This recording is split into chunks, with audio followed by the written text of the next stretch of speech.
The Twins have won it. It's a base hit. It's a 1-0 10-inning victory.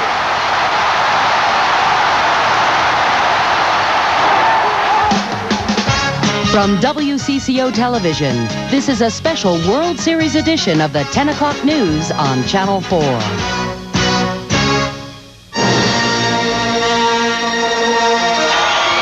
front page of the WCCO Television Game 7 Special Edition tells it all. World Champs 1991 Historic Series. Also a headline, Jack Morris, the hometown hero. And we've got some magical moments. Make sure you set your VCRs. You're going to like this one. Good evening, everyone, and welcome to the Metrodome, where chaos is broken out. A happy, jubilant crowd. Thousands and thousands and thousands of people poured outside onto the grounds outside of the Metrodome, and they are raising havoc. The din is constant. The decibel level here is easily in the 100 level, approaching that from inside the dome when Team Larkin smashed that base hit that brought in Dan Clanton from third. Even after the first 6 games, I don't think anyone expected this 7th game to be the nerve-wracking game that it was, down to the 10th. Am I correct? It was the 10th. Exactly right. I can't keep track. These folks are, as you at home, I'm sure, are still screaming at the top of your lungs. Who could believe Gene Larkin steps up to the plate and boom. 6 games, I believe, were one-run games. If I'm not mistaken, all 6 of the 7 games were one-run games, except for that 5th where we were blown out down in Atlanta. So this has to go down in history as perhaps the finest World Series ever played. Certainly the finest ever played, witnessed on television.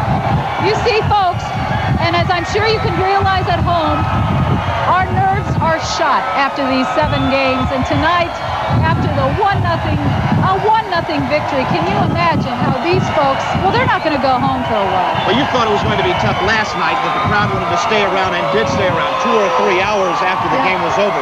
Tonight, you're exactly right.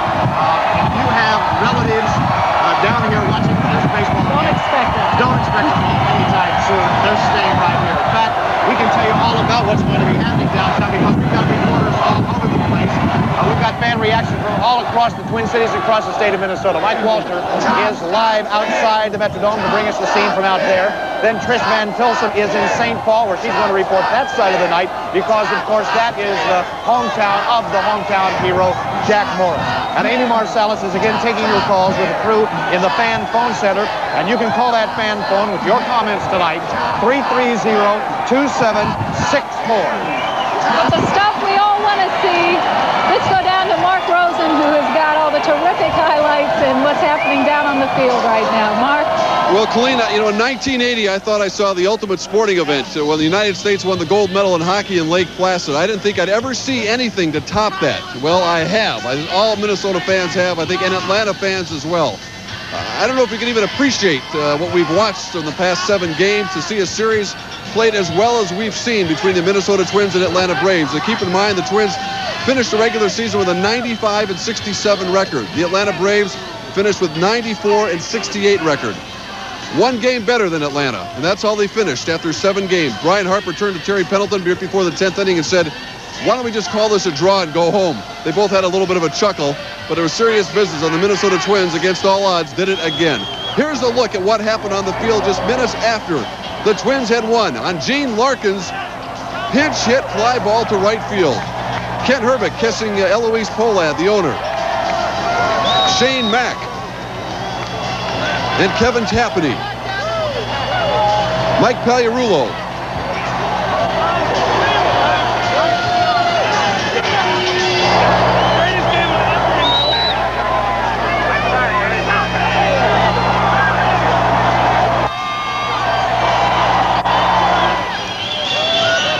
And right now we have catcher Brian Harper, who had the pleasure of catching Jack Morris tonight along with everything else. First of all, the MVP, Jack Morris.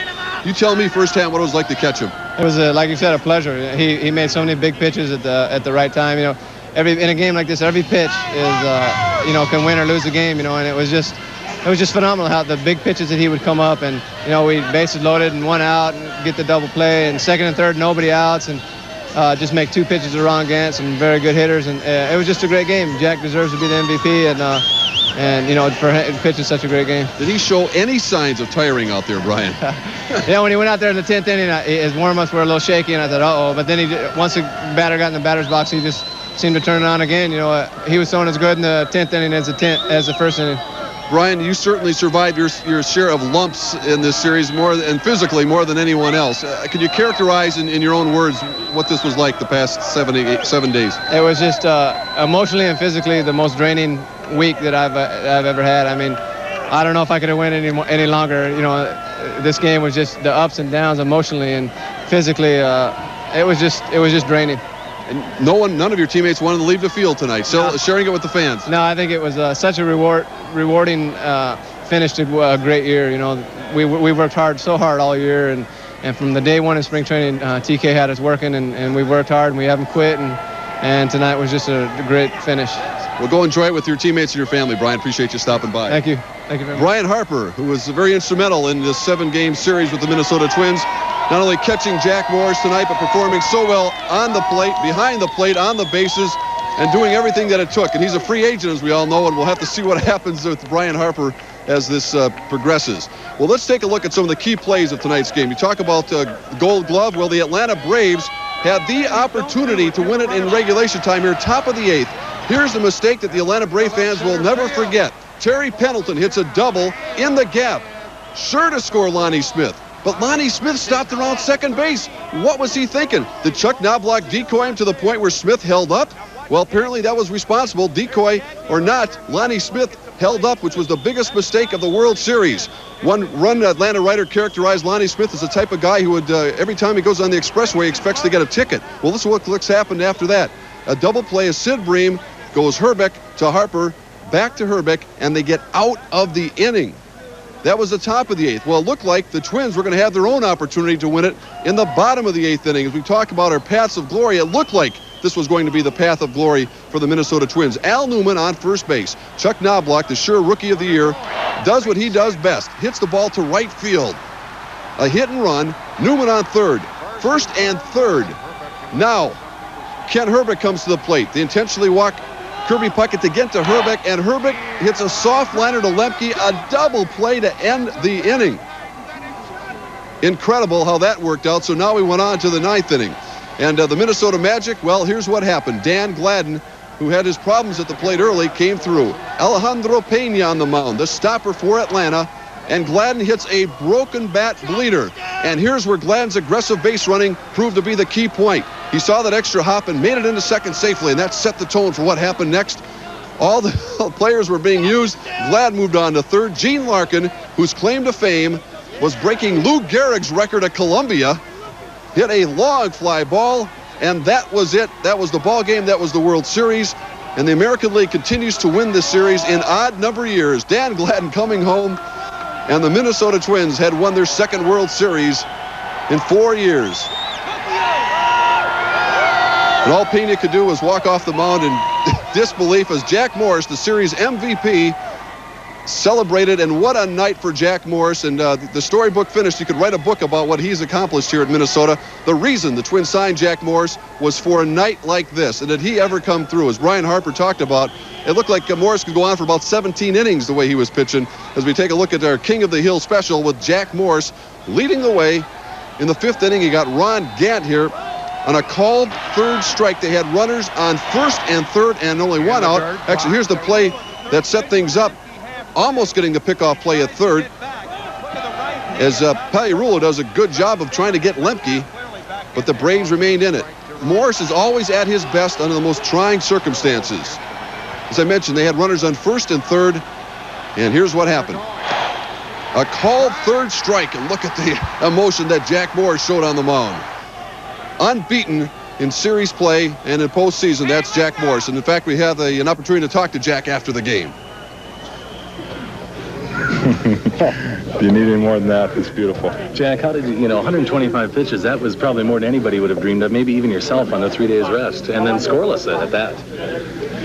Never tired? It's a game you get excited for, and something inside of you tells you keep going, and I don't know where it came from, but it was there, and the excitement, everything, whatever happened, I don't know how to describe it. It's just a great feeling to know that I had good stuff and I kept after it. You win Game 7, your MVP, and also one of the most dramatic World Series maybe in history. It's great to be a part of. I'm just a lucky guy to be on a team that persevered so long, so hard all year long, and played another team that are champions, the Atlanta Braves. Fabulous series. Someday they're going to look back at it and say, what a series. Hey, Randy Bush here, and Randy, you're one of the lucky 7 that just won 2 of these now. Can you believe that? Unbelievable. I can't imagine anybody having a better career than I've had. To be a part of this twice and to play with this group of guys, it's so much character in this clubhouse, and I'm just thrilled and just proud to be a part of it. Kevin Tappaney with us. Kevin, describe the feeling to win this series in such dramatic fashion. Numb, just numb. Can't believe it. You know, that was the best game I've ever seen. It was unbelievable. Jack was awesome. You know, I've never seen I can't imagine having a better pitch game than that. And how do you throw 125 on 3 days rest scoreless? I don't know. He's a horse. You know, he's the old bull. You know, he just kept going out there and he did the job. And you know, I feel good for him. He coming home and doing it in his first year, and he carried us. You know, he's the best. He's the best, and here's the man who was kind of responsible for bringing Jack Morris along with Carl Pohlad to the Minnesota Twins, and that's Andy MacPhail. And I guess you got kind of a nice return on your investment tonight, Andy. Well, Jack did an outstanding job. I can't imagine a better game, 7th game in the World Series. I think the first time in like 60 years that it's ever gone into extra innings, the last game, and Jack was just magnificent. I don't know what more you can say than that. He was just magnificent. Andy, you started in spring training at Fort Myers with maybe expectations of moving up the ladder from last place. What did you feel that, as we take a look at the outside of the Metrodome, as your fans can't believe what's still going on here, did you feel that this team was going to be able to at least make a move at it? Well, actually, in spring training, we came away with the best record in baseball among spring training teams, and we felt that we really had the nucleus to compete. We liked our young pitching. We liked the stability that Jack was going to give to it, and we felt that there would be a bunch of teams right in it right to the end. How would you characterize what you've witnessed the past week? Well, you know, being from a baseball family, I've always tried to look at the big picture, and to have a World Series where a game's won in the bottom of the 8th, the bottom of the 9th, the bottom of the 10th, the bottom of the 11th, and the bottom of the 12th, all, you know, 5 games out of 7, and to have it that exciting, it's a great boost for baseball. I'm just sorry that we can't divide that trophy in half and give part of it to the Atlanta Braves. They're a great organization. They're going to be there for a long time. They got a lot of young talent. And it was a great series for baseball, and I'm very pleased that Minnesota could come out on top. Andy, we appreciate your time. Congratulations again. Thank you, Mark. Thank you. Andy MacPhail, the Minnesota Twins, and one man who struggled mightily at the plate, but nevertheless was sharing the championship as much as anyone, was first baseman Ken Herbeck. We talked with him after the game. Don't let him bother you, Jeff. Ouch. Winning from needed to win too. Yeah, it wasn't easy. I know that. Probably have to go to the doctor and fix ulcers tomorrow, I think, but it's fun. Were any of these late inning at bats as unbelievable as any, pressure-wise that you've had? Well, it was a situation where I had to hit the ball in the outfield and didn't do it. And I've done it before, but didn't do it this time. And thankful to Jack and Gino for winning the ball game for us. Are these 1-0 games creepy? Just any one run, any one? I think you can ask the fans about them. They're nuts. They're crazy. 3 days rest for Jack. Well, we have, as the fans are still here at the Metro, we have the opportunity right now, as Tom Kelly is behind us, waving to the fans, and TK, come on. I know you're tired of talking to the media by now, aren't you? It's all right to come down here. I'll talk to you any day. You're all right. TK, we've asked everyone here to try to characterize what you've witnessed, and you've been in the manager's box for the last week here trying to pull all the right moves. Can you describe what you saw here? You know, when I watched the series with the Red Sox and Cincinnati, they say it was one of the greatest series of 75. Okay, that was fabulous. But now you have to sit in a dugout, and then people tell you they're comparing it to that. Then you know you're in for, you're in the ringer. And we went through the ringer, and we tried to do everything we possibly could to score runs, and we just couldn't do it. The Braves were super. Twins were super, and it's a shame somebody really had to lose. It's a fabulous series, and I'm real proud to be part of it and have the organization, the Twins organization, be part of it. I think it's going to go down in annals as one of the greatest ever. Was there ever any thought of taking Jack Morris out of the game? Yeah, and I really, this is the 5th time probably. We got, after 9, I said, Jack, that's enough. You've done your share. You've carried the load. What more can you ask this guy to do? And he said, TK, I'm fine. if I wasn't fine, I'd tell you. I says, Jack, I think that's enough. He said, I'm fine. I really am fine. Suchi came by and said, hey, he looks fine. And I said, well, it's just a game. Go ahead, babe. And hell, I mean, he was a big horse. I mean, that's why you call him a big horse, and you have to have one of those if you're going to win. Do you think he would have told you a lie had he not felt that well anyway? I think he couldn't have said it with the conviction that he did. Tom, congratulations. It's been terrific. Thank you, Mark. Appreciate all your support also. Thank you very much. Manager Tom Kelly. And I think he said it all. I mean, you try to compare this to the 1975 World Series when Carlton Fisk hit that home run in the 6th game. And night after night, we kept saying, how can they top this? Well, they did it tonight with a 1-0 10-inning win. We're now going to take a look at what happened in the locker room just moments ago.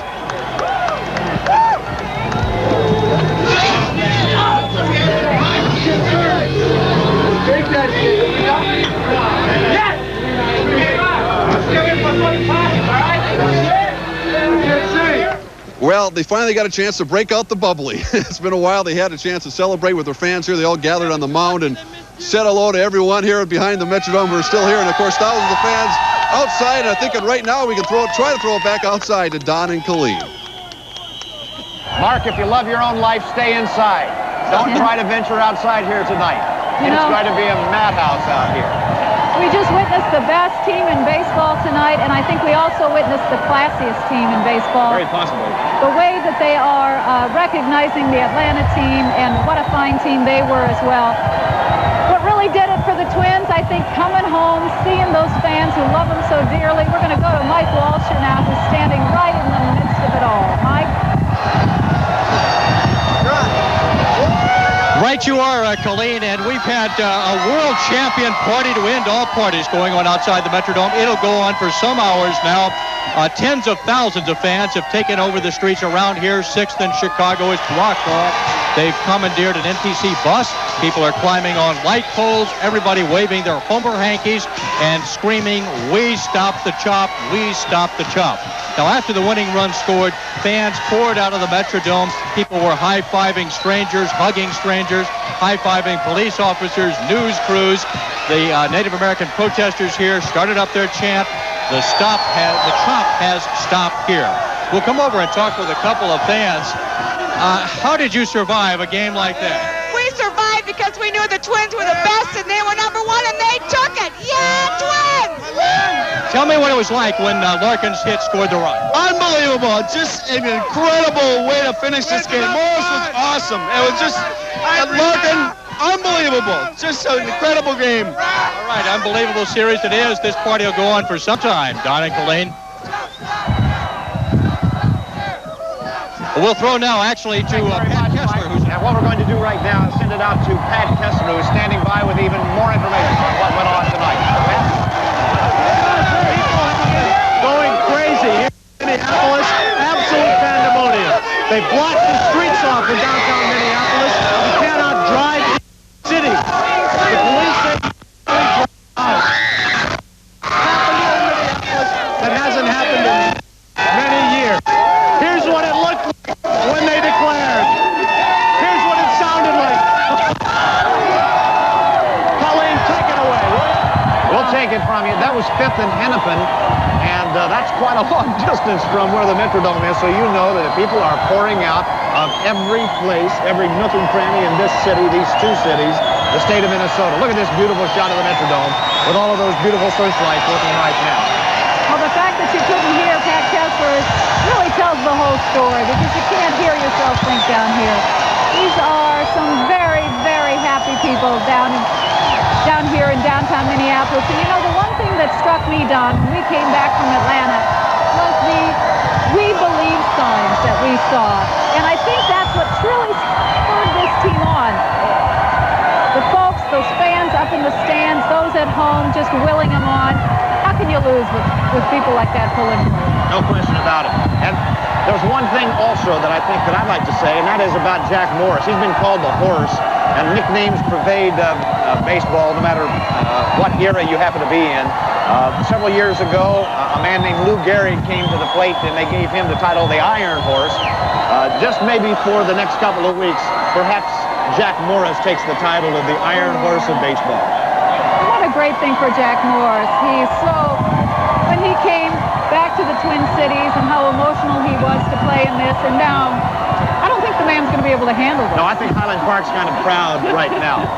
We have to take a quick break, but we'll be back with more details. We just got a smoke bomb thrown at us, but we'll survive.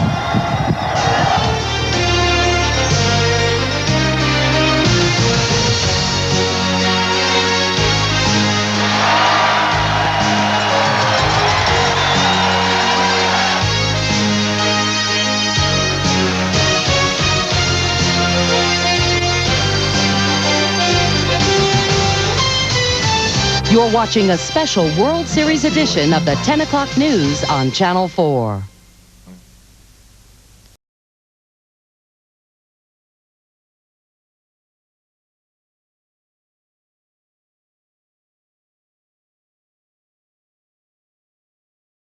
Back to the Metrodome, everyone. The baseball season may be over, but these folks can't get enough. Oh, the party's just started. Yeah, it is incredible. These people, well, they are not anxious to go anywhere, and I have a feeling they're going to be here for many hours celebrating this incredible victory by the Twins tonight. I hope the 1,500 or so fans from Atlanta got out safely before this started. Or they snuck out. I wonder how many of those tomahawks are left. They probably hid those. No those. one's able to walk out, I think, with one of those in their hands. Right. We're going to go down now to Mark Rosen, who is talking to more of the players, the folks we all want to hear from down on the field. Mark? All right, thank you, Colleen. And there's an old adage that baseball is taking life 90 feet at a time. No truer words could have been spoken about the way this series was approached with the Minnesota Twins and Atlanta Braves. 90 feet at a time, inning by inning, the drama continued. And if one Roger Kahn would like to write a baseball book about this World Series, I think he'd have enough stuff to sell a bestseller. Well, at first it was Greg Gagne, it was Scott Leyes. The Twins seemingly had a new hero every night. And Scott Reynolds, our own Scott Reynolds, had a chance to talk to Gene Larkin and Brian Harper about changing heroes this year.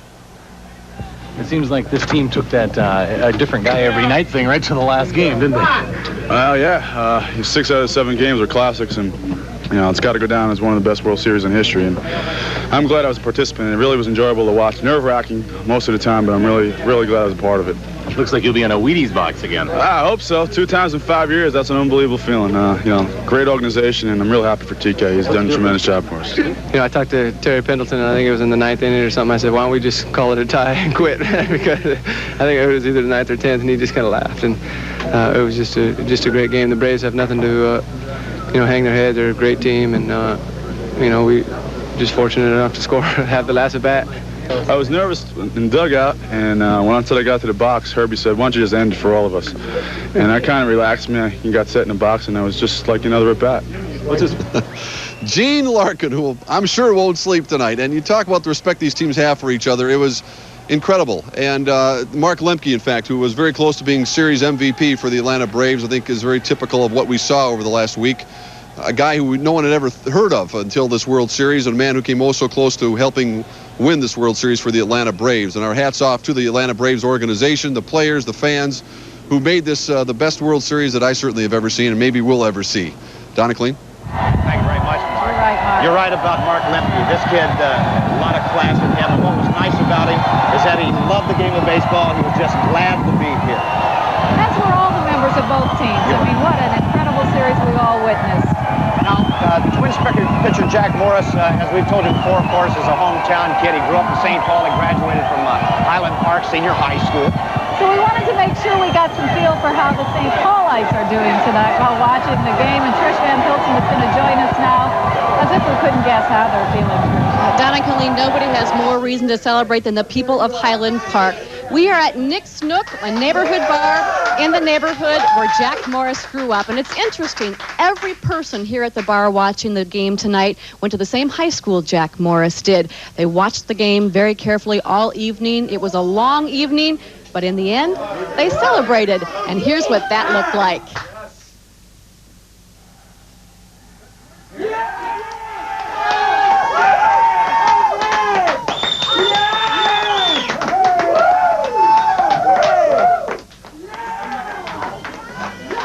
We're live now now with a couple of fans here from Nick's Nook. Again, people who went to the same high school as Jack Morris, Tom and Tim.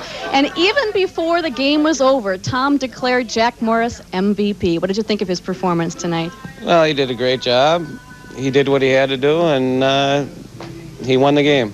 And it's terrific. And that's what counts. Tim, you indicated you were surprised he hung in as long as he did. Well, it's hard for any pitcher to hang in for 10 innings. I mean, it's a job he did. Did real well, too. Proud of him, I bet. Oh, you bet. Highland Park, boy. Terrific. Thank you both very much. And, of course, St. Paul had much more at stake tonight than just an interest in Jack Morris. You know, sometimes I think we forget the Twins don't come only from Minneapolis. They come from the Twin Cities, and that means St. Paul, too. And St. Paul is every bit as interested. The Dome may be several miles from St. Paul, and the streets here may seem quiet, but if you listen carefully, you can hear it. The thunder of Game 7. On the city's east side, only the M in the Schmit Brewery sign is illuminated. M for Minnesota, as in the Twins. And at a small neighborhood bar across the street, all eyes are riveted on the game. Come on, Morris. I want 6 runs and a first up. And the usual musical entertainment is called off for the night.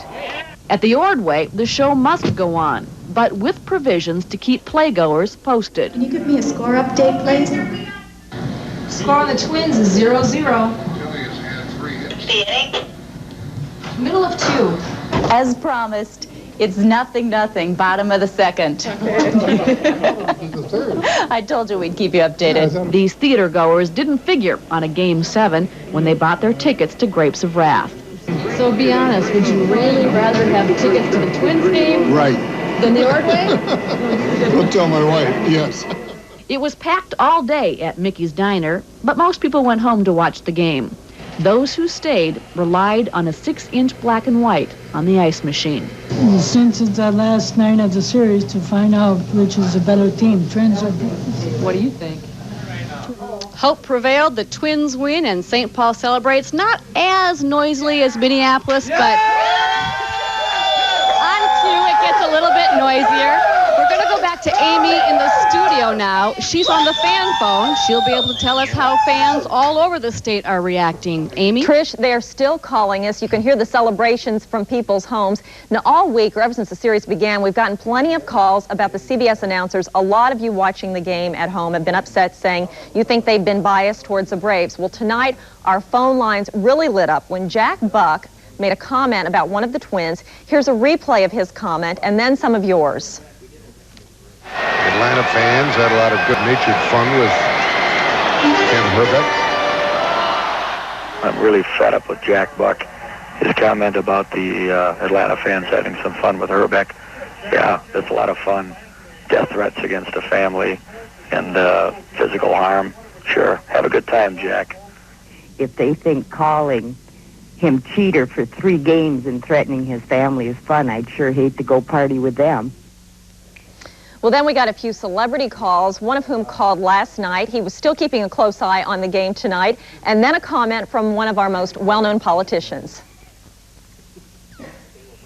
And now the end is here. I'll state my case, of which I'm certain. The Twins will win this game. They'll be the champs. The Braves are hurting. They've played a year that's full of traveling in the big skyway. Oh, now all you Braves can hit the long dirt highway. Thank you, everybody. Thank you very much. What do you think, PK? I like it, Elvis. This is George Bush. Live in the White House, Washington, D.C.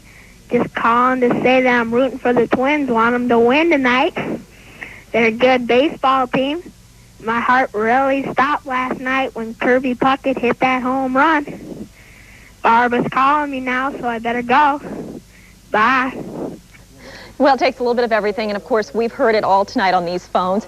We'll be back in a little while with some of your ideas of celebrations other than parades for the Twins. We'll have that in about 20 minutes. Now we're going to go to Pat Kessler live at 5th and Hennepin with more fan reaction. Pat? Amy, we're getting a lot of fan reaction, as you can see here. As I said, it's absolute pandemonium in Minneapolis. The streets have been closed off. All you can go is out. People are going crazy. Twins were going to do it. As you see, this is something here that people have been celebrating all night long. Amy, take it back. We're having a lot of fun, but we can't see you anymore. Pat Kessler mobbed by the mob. It's not safe down there tonight, I tell you. Into a crowd this big, and you got to be a little careful, but of course, they're all celebrating, and nobody can rain on this parade. Minneapolis Police Department had about 200 extra officers on duty tonight, and they're going to need every one of them and even more. And there's probably, without question, a call into headquarters right now to bring out extra duty patrol officers.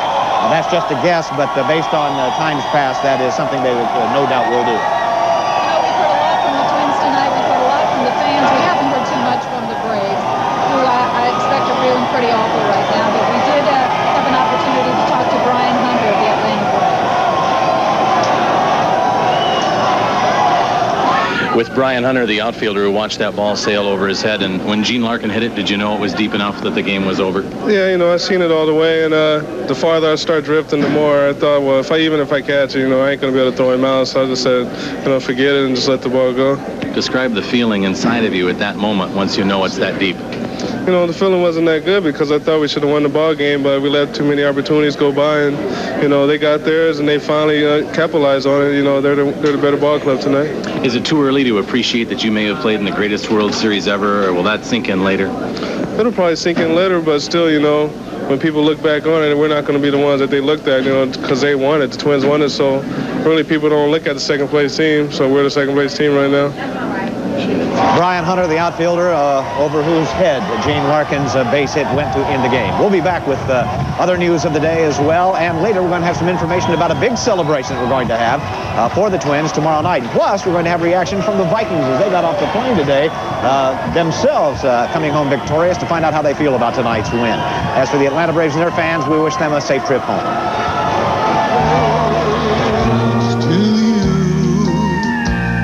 Until we meet again.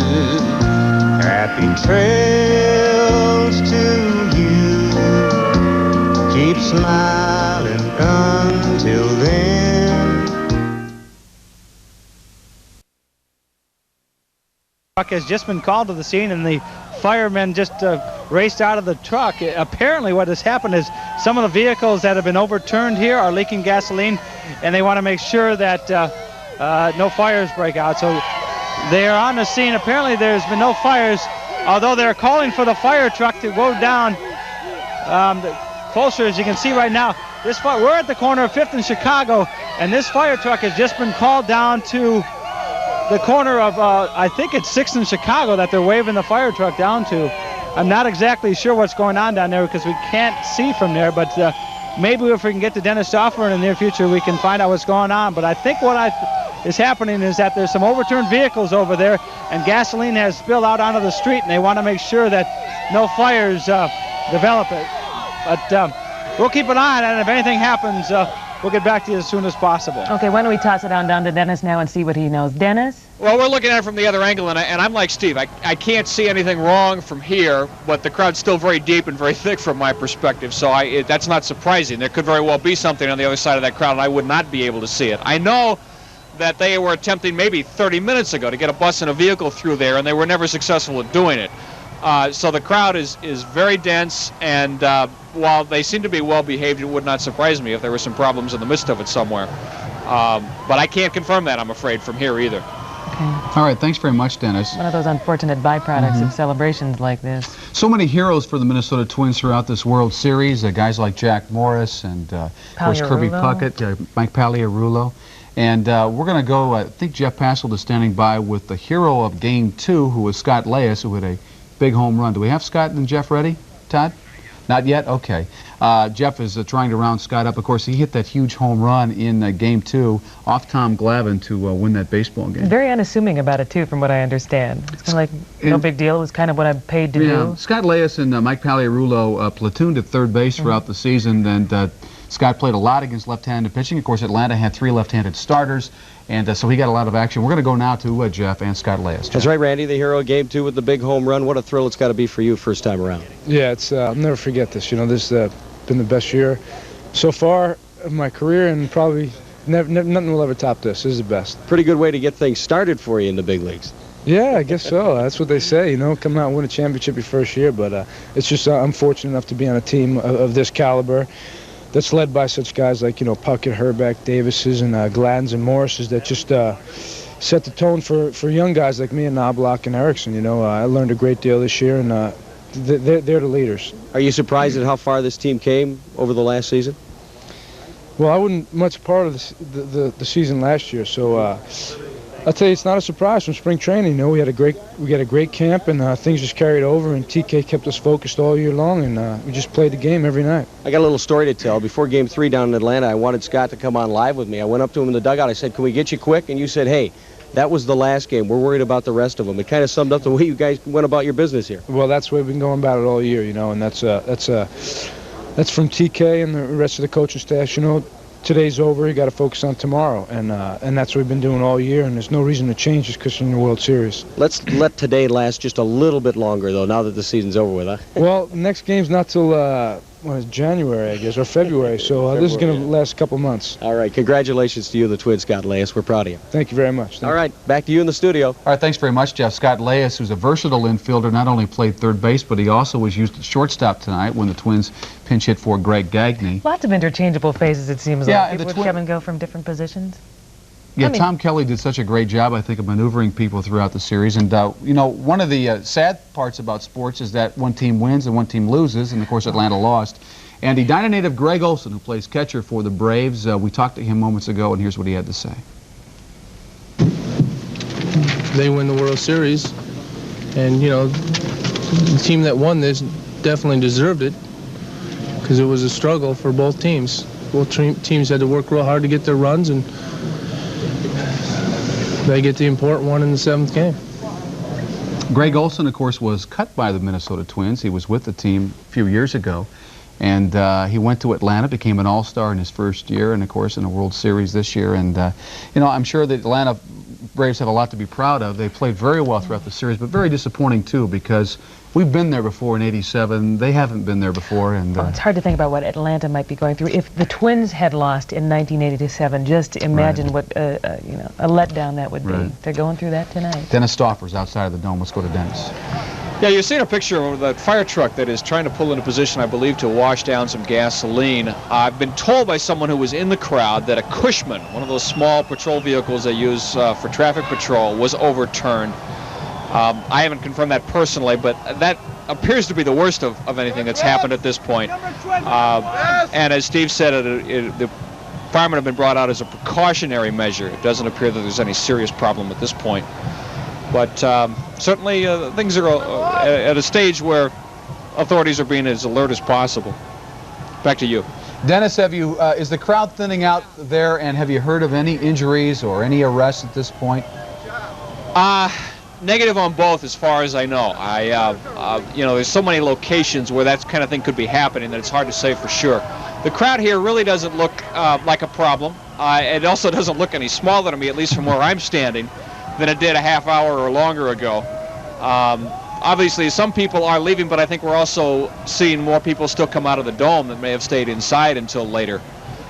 They've turned off the marquee now. I don't know if that's for any particular reason, if that's to maybe encourage people to depart or something else. But it's a little darker out here now. And I don't know how much longer this crowd is going to stay, but they aren't thinning by a lot yet. All right, thanks very much, Dennis. Let's see what Steve Carroll's perspective is now. Steve? See what you got there, bud. Well, I need to make an update. Remember a little while ago we were all excited about that Pioneer Press World Champion Edition newspaper? Yeah. Well, now the guy tells me it was from 1987. Oh, no. So I may not give it back to him, the clown. Oh, that's funny. But why not? Live TV. Well, see, now... Look at that. There you go. Now, see, we thought they had printed that picture so fast they got it on the front page. They got a great plug on TV, though. Yeah, I don't know. I'll never talk to that guy again. Keep his paper, Steve. Yeah, really. Heck with it. All right, thanks very much. Crowd's starting to thin out here. There's only about maybe a couple dozen people still here at 5th and Chicago. You turn the light on, and they go crazy. But most of the action now is down near 6th and Chicago, about a block over. And this is about all that remains here. Again, we are at the corner of 5th and Chicago, and really no indication of how long this is going to go on. But if we can get one more shot, Jeremiah, if we can follow the police officer right over there, you notice in his belt, he's got a Homer hanky tucked inside there. So obviously the police officers are enjoying the celebration as much as the fans are. And from this vantage point, it seems to be under control. It's the guy, you can't really see him right now. He's got his back to us, but he's got his Homer hanky tucked in his belt. But like I said, it seems things seem to be quieting down here a little bit outside the Metrodome. Much more action down about a block or so over in 6th and Chicago, but indications are that the party is coming to an end, at least at this point, outside the Metrodome. Well, we have made progress. You can see the street now. Yeah, maybe what we should do is turn our lights off, and then maybe people will start heading home. Feel free to go home. We're going to go back to Dennis Stauffer. Dennis? Yeah, we've got a shot of that marquee or scoreboard out in front of the dome here. I don't think you can see it. It's so dark, but in the lower left-hand part of that sign, down below the actual marquee itself, is a door that's been torn open by some fans. And police are now sort of guarding that point. I suspect that explains why the marquee is no longer on. I also suppose if that's the worst we have out here, we should be thankful. But obviously, at least some minor damage being done by the crowd. Okay, thanks very much, Dennis. We appreciate your efforts tonight. Apparently, we have some tape of a wild moment earlier in the evening. Again, we saw something earlier of a traffic controller vehicle turned over and some fans crashing that. This is a scene of a bus where folks, doesn't look like they're rocking it so much, it's just sitting on top of it. Has to be frightening if there's anybody inside that. Absolutely. And of course, you know, as things happen, people do get out of hand, and all you can hope for is that nobody gets hurt and that the police are able to somehow let it run its course and get it under control and get people on their way homes tonight. And, oh my goodness, it's chilly outside, boys. Put your shirts on. Police so far have been taking kind of a hands-off attitude, I understand. Things haven't gotten too far out of control, so they're just letting things play out, and it looks like they've done that now. A little bit of rocking of a vehicle there, but we hope nobody hurt. And again, we haven't heard of any arrests at this point. We're going to take a break right now. When we come back, we'll wrap things up. Stay with us. Now, Mattress Plus at Slumber. Outside here at the Metrodome and trying to get a read on exactly what is going on here. We had a photographer over near the marquee that's outside the Metrodome, and we have some videotape coming here momentarily about what happened. The sign was going kind of crazy not too long ago, but then apparently someone broke into the sign and did some sort of damage. So if you can take a look over, Jeremiah, who's our photographer, you can see that the marquee is now off. It no longer says World Champion Minnesota Twins, and that is because it was broken into and some damage has been done to that sign. If we got some videotape, let's go to it as quickly as we can. The marquee, the corner of 6th and Chicago, and here we go. This is taken just moments ago outside the Metrodome, and you can see the fans that the lights just went out, and there's the big scoreboard. It said World Champion Minnesota Twins, but some fans made their way in there and did some damage to the scoreboard. No, of course, no dollar amount is known at this point, but it's going to be an expensive one, no doubt about it. And that guy apparently happy with the way things going at that point. So some vandalism taking place here down at the Metrodome, but again, at this point, we haven't had any reports of arrests or that. Of course, we'll know more about that tomorrow morning as we head back to you. All right, thanks very much, Stephen. Thank you very much for sticking with us for the last hour and a half. We want to go to Dennis Stauffer for one more report. Dennis? Yeah, you're still seeing that crowd here out in front of the dome, and I've just in the past few minutes I've seen a couple of vehicles pass through, so it's now possible to do that, but not unscathed. Several people climbed on top of a van a few minutes ago. I think you can see a vehicle coming through. Now the people are climbing on this. Certainly isn't a part of downtown where anyone would want to be driving a vehicle if they can avoid it, and I would think anyone could avoid this area easily right now. So suffice to say the crowd is thinning a little but not gone. And be careful of, out and about anyone trying to get out of the downtown area tonight. All right, that goes for you too, Dennis. Thank you very much. Thank you for your help. Of course, the Twins winning tonight 1-0 in 10 innings over Atlanta to wrap up the World Series, and of course that means we're going to have a parade. As we said, it's scheduled for Tuesday, and it starts in St. Paul at Fillmore and Plato Streets at 10:30 in the morning and will make its way to Minneapolis by about 12:30. The celebration will move to the Metrodome at 2 o'clock Tuesday, and that will be a huge rally. 55,000 tickets are available and will go on sale tomorrow morning at 8 at the Twins ticket office. Each ticket will cost only about $1, and there is a limit of 10 tickets per person. Of course, the Twins came home in 1987 to a huge gathering of fans at the Metrodome after they won the ALCS in Detroit, and that was a moment I think a lot of us will remember, and I think what they're trying to capture here is that same kind of feeling by having this rally in the Metrodome, and I'm sure it will be a very special night. Now, earlier tonight, believe it or not, we did have a 10 o'clock newscast, which nobody saw, but there was a great moment in there. Our photojournalist, Jeff Crocker, put together a photo essay on the Twins' march to the World Series, and it's a nice piece. So roll your VCRs, and we'll give you 10 seconds here to jump up and roll your VCR. Again, the final, the Twins beat Atlanta 1-0 to win the World Series tonight. 4-3. Gene Larkin was the hero tonight, but many heroes along the way as the Twins wrap up the '91 season with a World Championship. Thanks for watching, everybody, and here's that video by Jeff Crocker. Good night. Good night.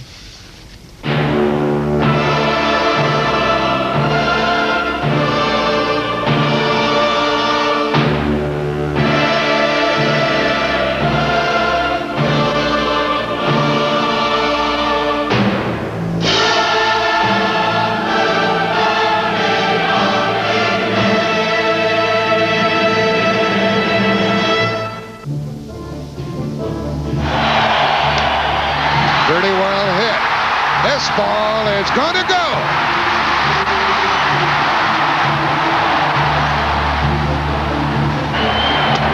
You're out. Did he hit it good enough? He certainly did. Billy Davis launches one. 2-0, Minnesota.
Didn't come through, but the guys hung as hard as everybody else. He did that's what we're trying to do. We're out there. That's what all TK asked for us, to go out there and do the best job he can, and that's what we're doing. Send a thank you note to the New York Mets for sending you over here a short time ago. No, I don't want to rub it in. I'm just glad I'm over here. All right, guys, let's take one more look at those cigars. This is not the Connecticut seaweed that Kelly usually smokes, huh? No, these are Victory cigars. Sorry. Donnie, hope you're having a good time out there, buddy. It's too cold to fish. Thanks, so we're guys. Gonna party inside tonight. See ya. But it's not too cold to celebrate, I'll tell you. But we have a lot of celebrating to come this week. A lot of activities are being planned for the community to cheer on and to congratulate the Minnesota Twins. And we're going to check with Matt Balow here just to see how he has things shaping up for all these celebrations coming up in the next few days. Matt? Boy, this is an indication, Colleen, of what we're going to be seeing over the next couple of days. It's been an hour and 32 minutes now since the big hit in the bottom of the 10th, and it's been drizzly and cloudy outside, but weather really isn't on the minds of any of the fans out here, although the low clouds did provide a spectacular backdrop for all the searchlights. Clouds only less than 1,000 feet from the dome. Coming up on Tuesday is the big victory parade, and on Tuesday right now it looks like we will be seeing a little bit in the way of rain. It's going to be cloudy. We'll have temperatures near 50 degrees, so if you are planning to head for that celebration, you'll want to bring an umbrella and a jacket. Again, Tuesday is looking rainy. You're taking a live picture right now of some of the drizzle outside and the fans. 48 was the high, 40 was the low. This is for Saturday. We had 0.04 of an inch of precipitation. As of midnight tonight, we still have drizzle, a temperature of 47. We have a wind. It's out of the southeast at 16 miles per hour. Here's what's going on around the upper Midwest. Twins fans in northern Minnesota were watching. Your mind when you were up there. I mean, you were in a situation where you dream as a kid to hit one in the hometown, 7th game of the World Series. Did the boyhood dream come back to you when you were walking up there? I was looking for the wiffle ball, I think, when I was up there at the plate. It was a situation where, you know, I could have done a job and you know, put us ahead at the bottom of the 8th inning and then go out in the 9th inning and win the ball game. But I was trying my best and hit the ball up the middle. The guy caught it and doubled us off, and I wasn't feeling very good at the time, but you know, we did it, and that's the bottom line. Yeah, but just think, I know as a kid we all dream about that. I dreamed about it, and I when you went up there, I said, boy, this is perfect. Hometown, now he's going to nail one. It just didn't work out, did it? I got nailed. Boy, Joe, you're so good at this, you ought to get a job in broadcasting. You sound like one of my managers. After I played a game, they said, why don't you get another job? Hey, listen, congratulations to you guys. Okay, Joe, thank you very much. And congratulations to you. Joe. Enjoy it. Whose sports rap is this? This is Sunday Sports Wrap. Okay, Joe. this is the Joe Show. This isn't the Today Show, although it is today. Thanks, guys. Congratulations. I see you got the big cigar there. Got it taste pretty nice. Victory cigar. I don't know how good they taste, but we have to smoke them. This team was a special team this year, wasn't it? Well, yeah, like I was saying earlier, we just a close group. TK kept everybody loose and kept focused, and we just. So I'll tell you, it's a lot of fun when you can leave the ball when you leave your home and drive to the ballpark and go to the ballpark and enjoy yourself. There was nothing worse than driving to the ballpark and not know you're not going to enjoy yourself. We got a great bunch of guys here. It's been a lot of fun, and this is just icing on the cake. Herbie, you got yourself another one. You got one of those rings, and Joe Garagiola, one of the great ball players here. You know, we talked about some great ball players don't even get a chance to get a ring. You got two. Yeah, I'm going to have to find a place to put it now. I know the wife won't want me to take the wedding ring off, but I'll find a place to put it. It's a sweet moment for everybody, not only with the team, but I think the state of Minnesota and the surrounding areas that, you know, people come and help us out. It's a fun time, and I know the people are partying out there. That's why we're on your show, Joe, right now, because we don't want to go outside and get mobbed tonight. They'll throw us around like one of those blow-up Gumby dolls or something. We don't want that to happen. Listen, we got a great play I want to show you here. Our crack producer, Gary Schulzenberg, queued this up. Sid Breen's up, and you pull off the double play the hard way. No, we practiced the other day, and that day, the week we had off, we practiced this. Look how good I did it. I did it like it was supposed to be done. Pete Rosen. I Pete Rosed it. I told Jack right there when I went by him, I said, Jack, this is our game right here. And, you know, I had a chance to make it our game in a situation. I didn't do it, but Gino came through for us, and what a job by Jack. I'm happy as heck for Jack. He pitched a great ball game. If the game would have went 25 innings, Jack would have still been out there. I would have been out there. You're right. Yeah, exactly. Aggie, you were done. You weren't even going to pitch tonight. No, I was tired of just warming up. Congratulations, guys. If you got another one of those cigars later, I'll have one after this thing's done. Okay, it'll cost you, Joe. All right, thanks a lot. Rick Aguilera, Kent Herbeck, and we had Joe Garagiola on. Three pretty good guys. Let's head out to Mark Sapelson. All right, Schmit, in a series where the home team won and only won as the home team. Down in Atlanta, back up here at the Metrodome, this homemade Homer Hanky kind of says it all. Down below, you can hardly read it, but it says the Dominators, fans are #1. That sums it up. The fans out here, as you hear firecrackers behind me, are shifting everything down Chicago Avenue here and filtering things out. About the only casualty, as we've understood it, a couple of street lights and a couple of tipped over vans, a meter truck and a souvenir truck. That wraps it up. We'll continue to keep an eye on things out here on Eyewitness News all night, and of course at 6 a.m. for the Eyewitness News morning. That's it from outside the dome. Let's go back inside the dome and wrap things up there on Sunday Sports Wrap. Joe? You know, you look around right now, Mark, and this place is quiet. There may be 15, 20 people milling around here. It's hard to believe that There were 55,000 here just a couple of hours ago. We watched Gene Larkin pop a sac fly ball out in the outfield, and it scored the winning run for the Minnesota Twins as they win the World Championship for 1991. We're going to leave you here with a little musical tribute to the world champions of baseball from 1991. I'm Joe Schmit for Rob Lear, Eric Gislason, Denny DeGrazel, John Elliott. Who did I miss here? Probably somebody. Gary Schulzenberg. Good night. That's a wrap.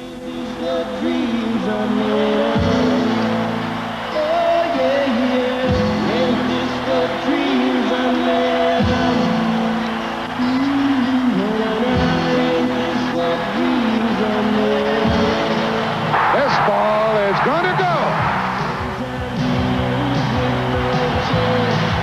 Into left field. Back at the track is Hunter, and it's gone. I don't know, Jack. It looked like Herbeck pulled him off the bag. I think the Braves have a legitimate complaint right here. Mitchell back. How far is this going? We are tied. Lemke hits it into left field. Here comes Justice. Save! And Atlanta wins it. A late throw by Knobloch and out. Harper held the ball. Here's the throw from Matt. Here's Lemke. He is out.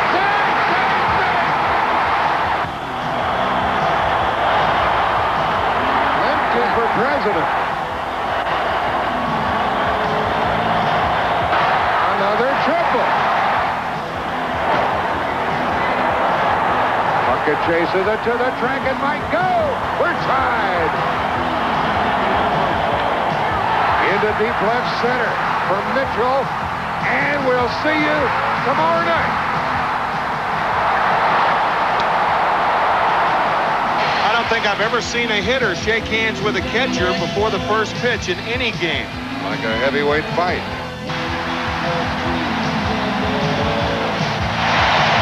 High heat for the second strikeout.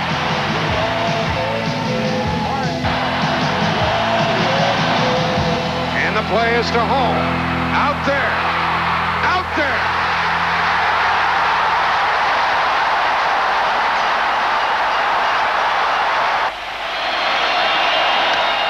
The Twins are going to win the World Series.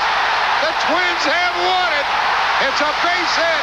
It's a 1-0 10-inning victory.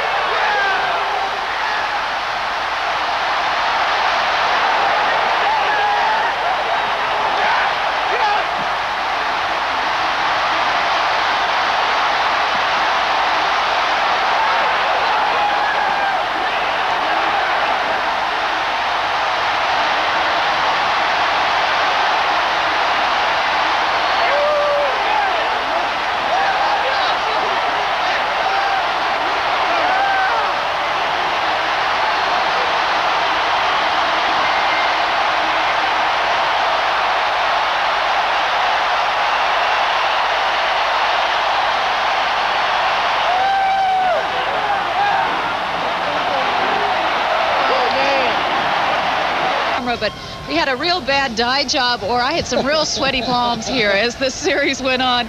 Actually, I saw this happen to a lot of people. I don't know, is that from just being so nervous or what? Sweat and blood, I think. That's it. That's it. There are a lot of Homer Yankees that look like this, but they did the job. We want to go down to Mark Rosen. He's standing by on the field. He has more on today's game from every Yankee. Well, Don and Colleen, some of the fans still here. Actually, a couple of them remaining, just taking one last look at the Metrodome, and one of them had a good idea. They said, why not play Game 8 tomorrow? I don't think anyone could take it. You know, a lot of strange thoughts that go through your mind at this hour of the night, and you think back to the Twins' 2-9 start this season. A lot of people felt maybe Tom Kelly would not hold on to his job as long as the North Stars were in the playoffs, and that was something that was on the minds of a lot of fans, and was on the mind of Andy McPhail, because the Twins finishing last place last year, getting off to a very slow start with a West Coast trip starting in Oakland when Jack Morris was the losing pitcher in Game 1 of the season, and you know, just to maybe get back to 500 was and I think a realistic maybe a goal at that point. And look what happened. We're standing here tonight talking about the Twins as world champs. Well, one man who who helped the Twins in the postseason from the left side was Mike Pagliarulo, who had a great time. We had a chance to talk to him just a short time ago. Tonight was the greatest game I've ever played in.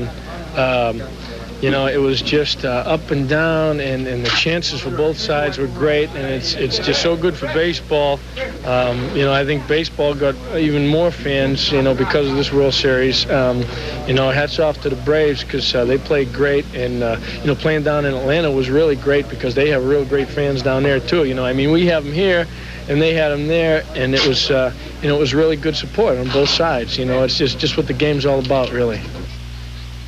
And this indeed was a 24 or 25-man team for the Minnesota Twins. A lot of controversy perhaps on who the Twins were going to select to fill out their roster. Would they select Pedro Munoz, who had such a torrid bat near the end of the season, or would they go with a Jarvis Brown for base running? And Jarvis did get his chance to get into the game tonight in the late innings, found himself in a position to get on base, and what it was like for number one to get on for the first time. Pinch runner extraordinaire Jarvis Brown joins us. You got in the game. You had a chance to score that winning run. Yeah, there was a lot of chances. You know, I was hoping, you know, a lot of people were telling me in the dugout, you're going to score the winning run tonight. And I got to third. I thought I was going to do it, but it didn't happen. But we finally got the run we needed, and, hey, we're world champions now. There was a chance you wouldn't be on the 25-man roster for the postseason. In fact, you probably didn't expect to be. Yet here you are, you got a ring coming. Yeah, I was, tell you what, when I started the season, I was just trying to get a job in AAA out of spring training. Then I had a good year in AAA, got called up to the big leagues, and I never thought it would come down to this. I knew this team was a great team, as it shows, but I didn't think, you know, I'd be put on a 25-man roster, and this is my dream come true. We're world champions. If you never play in another major league team after this, I guess it's still somewhat complete, your career. Yeah, I mean, my first year, 3 months in the big leagues, world champions, to get a ring, this is it. It's great. So many have waxed eloquently on the game of baseball. I think a lot of people have said other sports are just sports. Baseball is a love. And you can watch this game year after year and appreciate the little nuances that go on game after game. But until you see a World Series like this, one can only appreciate that it is the best sporting event of all. We have a Super Bowl coming up here. The Super Bowl, to me, is like a 3-hour interruption of a week long of parties. This World Series will never be forgotten. It's just a game, yes, but it meant so much to the people of Minneapolis, St. Paul, and to the city of Atlanta. Not only take part in it from a last place to first place finish, but it's hard to appreciate today.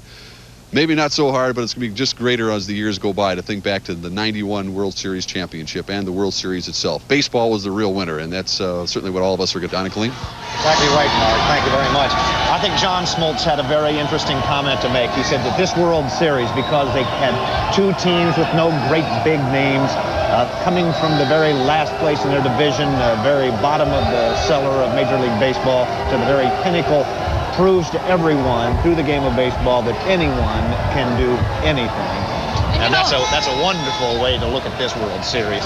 It sure is. And, you know, I remember when we first started this series and people were saying that the excitement didn't seem to be here. The enthusiasm from the fans wasn't quite what it was in '87. And how could you possibly top 1987? Well, I think with the kind of baseball we've seen these last 7 games, I think we've topped 1987 and then some. One of the ways I like to look at a World Series is not just as one big story, but as a collection of a lot of small stories. Jarvis Brown is a story like that he went to the same high school that Kirby Puckett went to, that Kirby was one of his heroes, that he thought one day he'd be like him. Little did he know he'd be playing on the same baseball team and be a part of the World Championship team. John Smoltz idolizing Jack Morris as a rookie on the Detroit staff and pitching against him in Game 7 of the World Series game. Those small elements to me make the World Series what it is. And Greg Olson wearing a Kirby Puckett t-shirt as a good luck charm. Greg Olson from Medina playing in the World Series here in the Twin Cities. Wonderful stories. Well, now that the Twins are the world champions, we're planning a very special celebration. Tomorrow night on Channel 4, it will air live from the Ridgedale Shopping Center from 7 to 8 p.m. It will feature members of the world champion Minnesota Twins. You can join us out there. And you know, you may also recall that big parade back in 1987 for the Twins with players riding in convertibles, confetti thrown by fans. Well, you know, some little fires started during that. So during the upcoming parade, players will ride in pickup trucks and no confetti will be allowed. Our 1991 Victory Parade starts Tuesday at 10:30 a.m. at Plato and Fillmore in St. Paul. And the parade winds through downtown, around the Capitol, and then on to Minneapolis, where at 12:30 p.m. the parade will resume at the Basilica on Hennepin Avenue. It will go through downtown Minneapolis to the Dome for a 2 p.m. rally and a salute to the Twins players. Now, if you can't attend the parade on Tuesday, don't worry. Channel 4 will air a 1-hour recap of it Tuesday night from 7 to 8 o'clock, so you don't have to miss a thing. I found only two things that last till the end. One is your heroes, the other's your friends. Your heroes will help you find good in yourself. Your friends won't. Champion Minnesota Twins, and oh, how great it is to be able to say that tonight. Still a huge crowd standing outside here all over downtown Minneapolis. If you have not already heard, if you're in the outlying areas, you want to come down here and party, be aware of the fact that all of the streets in Minneapolis, and this is absolutely true, you may find this fascinating, are one-way going out of town, made one-way going out of town. No cars are being allowed inside the city of Minneapolis, so expect to find traffic coming your way. It looks like if you're headed for a party, you're already late because everybody's coming back from it. So that's just something that the police have done to try to control the crowds down here. The crowds have been huge. Upwards of probably 70,000 because there were 50,000 in the Dome. Most of them stayed, and the police reported to Mike Walsher and to Pat Kessler that there were a lot of people downtown who stayed, who came down to party, who came down to the bars and the restaurants, and when the World Series ended, just poured out onto the streets. And they're still there. Yes. And I don't think they're going to be heading home anytime too soon. Well, you know, throughout this whole World Series, there have been a lot of magical moments. We've been trying to capture some of the magic of the World Series, and the person who's doing that for us is Cindy Hilger. She's in our upper deck, high above our fan phones back in the studio. Cindy? McLean, at the end of the game, Jack Buck said it best. He said, they were very glad it was Game 7 because they'd run out of adjectives to describe this 1991 World Series, so we didn't even try to put it to words. Instead, we put it to music. Here's a look.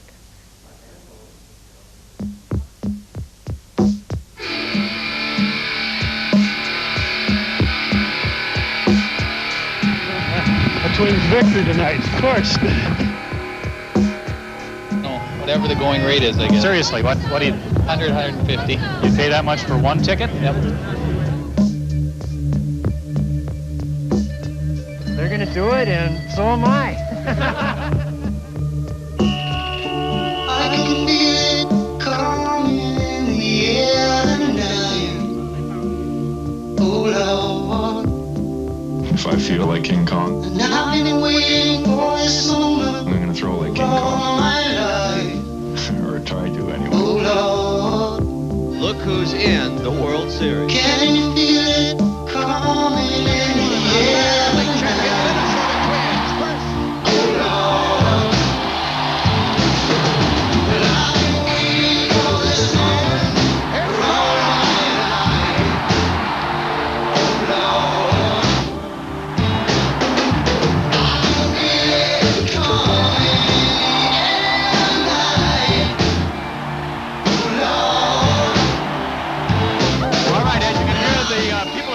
For the brooms and a sweep over the Atlanta Braves.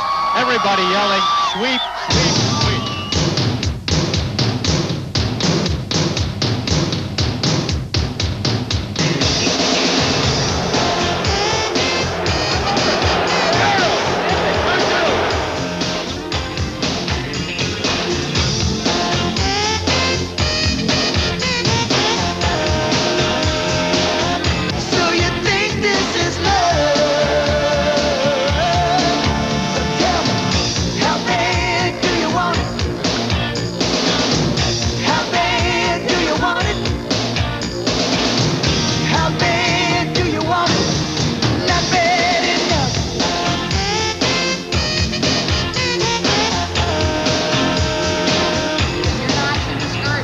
No, I'll be glad to come on back home. I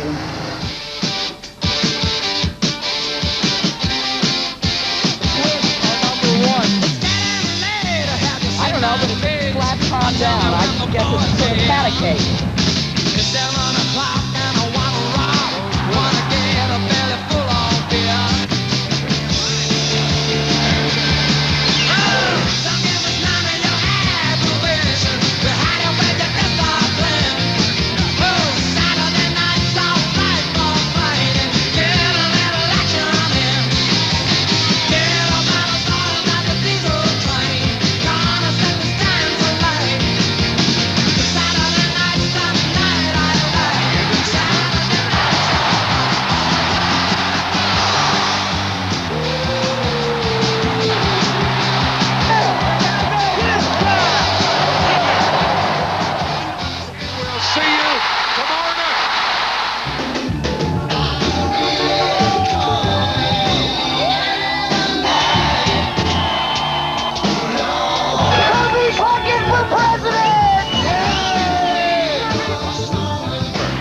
good first pitch.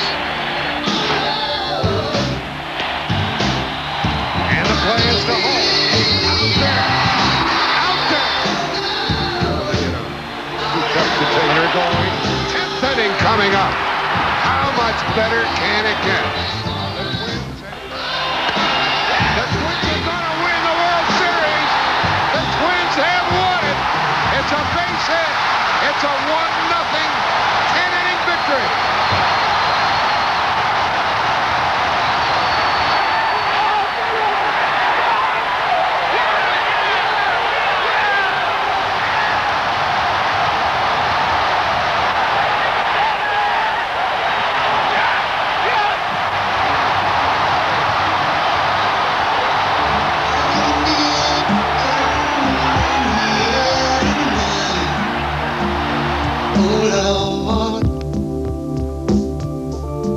Times in the past couple of nights, how quickly the dome can change shape and also to fill up.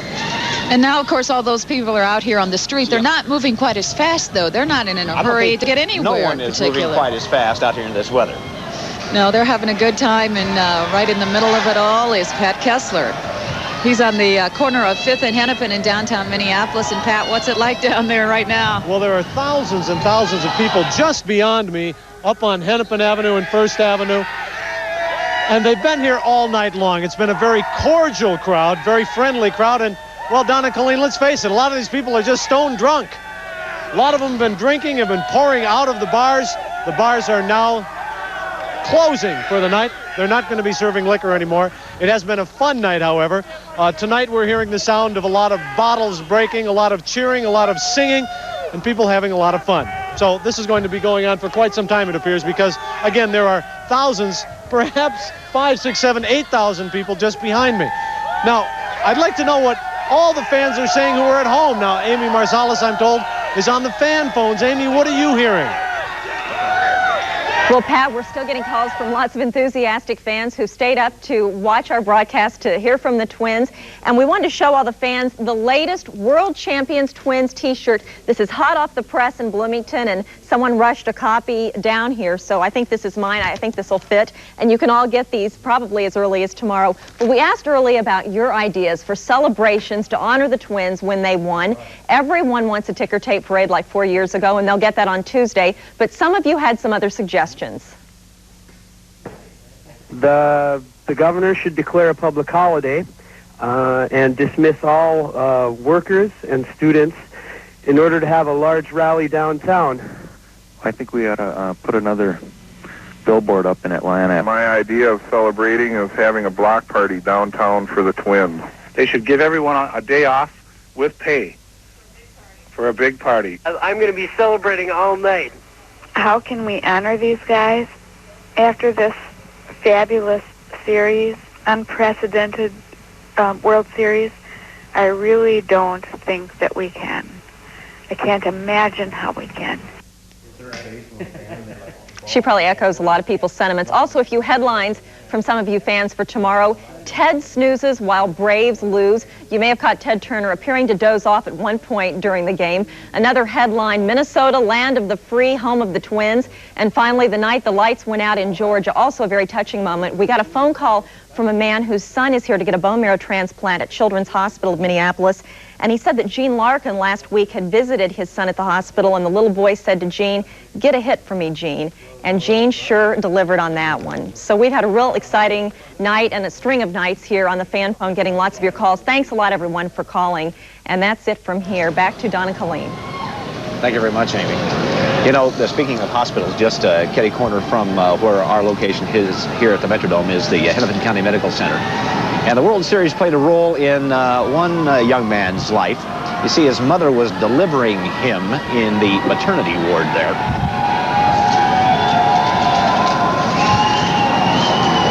This mother and her new baby, Candace Searcy, couldn't think of a name for her little one. Then all of a sudden, it came to her. All the fans came out of the dome, and, you know, naturally you can hear every word. And they were all chanting, "Kirby, Kirby," and it was like it was meant to be. It's like they were telling me that this baby should be named Kirby. So did the baby get named Kirby? No. This little girl didn't get the name Kirby, but she was wrapped in a Homer hanky. Look at that. Tierney Morrison will probably hear plenty of stories about the day she was born. ACNC has banners in its windows showing its support for the team.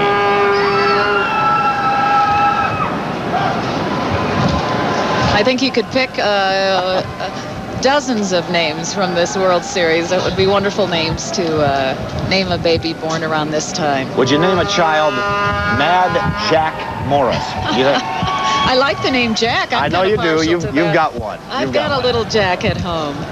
Well, you know, we've been so busy talking about baseball, we've forgotten another Minnesota team. Now, don't think that the Minnesota Vikings weren't listening closely to what the Twins were doing. And even though Minnesota's football team was flying home from Phoenix, those players listened to the game on the plane, and they talked about the fan expectations in a city of champions. We had the game on the plane, and everybody was listening to it, trying to keep up with everything. So I'm sure they root for us, and we try to root for them. But it makes it a little difficult. It puts a little added pressure on you. But that's part of being in a city that has good pro sports. Well, for many years, the Vikings were very strong, and the Twins weren't so good. And I don't think the Twins lost any fans, and I'm just happy for the Twins and the North Stars, Timberwolves, and for ourselves. Well, I think they're going to come and see us if we win. I think the name of the game is winning, and regardless of what the Twins or the North Stars do.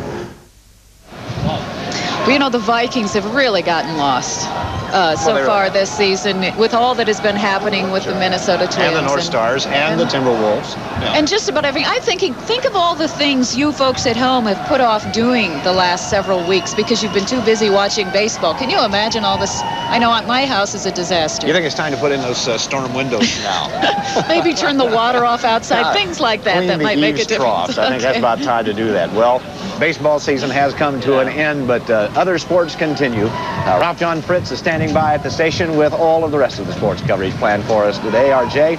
Right, Don and Colleen, and Carl Lee was supposed to be our guest here tonight, but he's out celebrating, I guess, and we do have a quick phone call. Oh, yes, it's Mr. Bush for Sid Hartman. He wants to invite him to the White House. You will hear from the Vikings about their play in wet. Yes, wet Phoenix, plus the other NFL action. That's coming up next, so stay with us. There was a football game played involving a Minnesota team today. A rain cloud, it seems, has followed the Vikings all season, so it was only fitting this morning that a desert storm turned the Valley of Sun into the Valley of Mud. However, this time the Vikings overcame.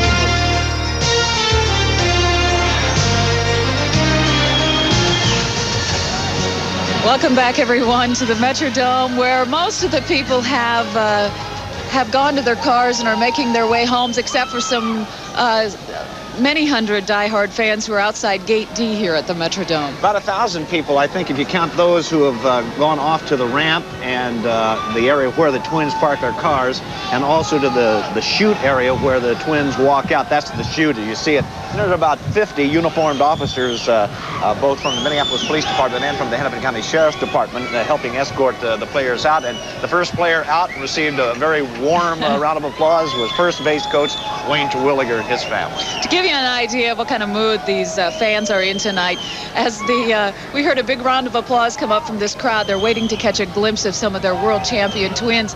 Well, we saw that it was the policemen, the officers who had been sent in as reinforcements, got a big round of applause from this crowd tonight. So they're in a very good mood, and good reason to be in a great mood, as we all are here in the state of Minnesota. What a wonderful night for all of us. It's been a terrific series, a terrific ALCS. And I don't think it can be said too often. Perhaps it has been said too often, but at least it's worth saying one more time. It has been, for those people who love the game of baseball, one of the finest series ever.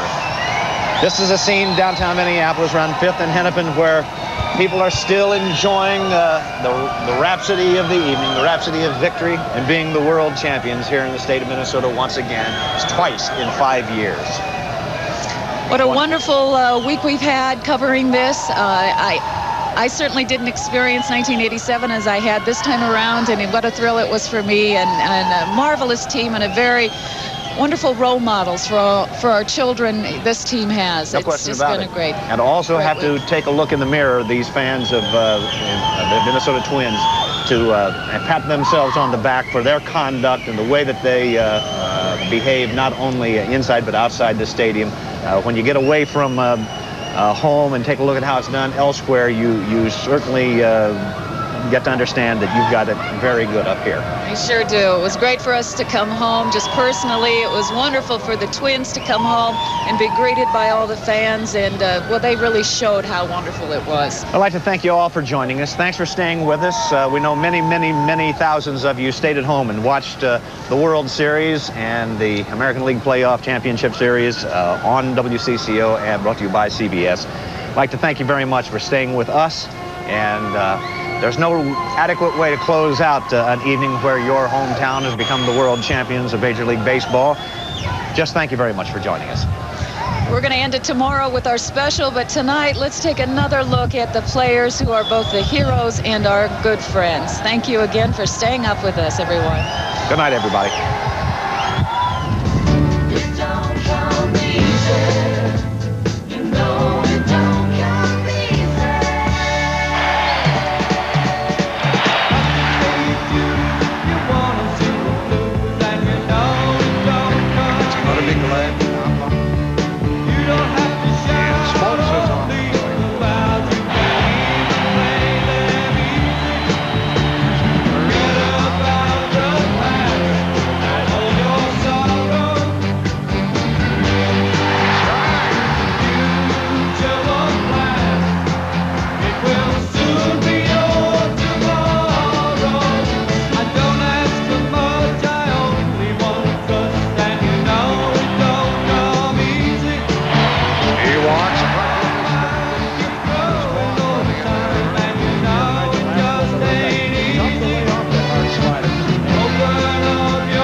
To home.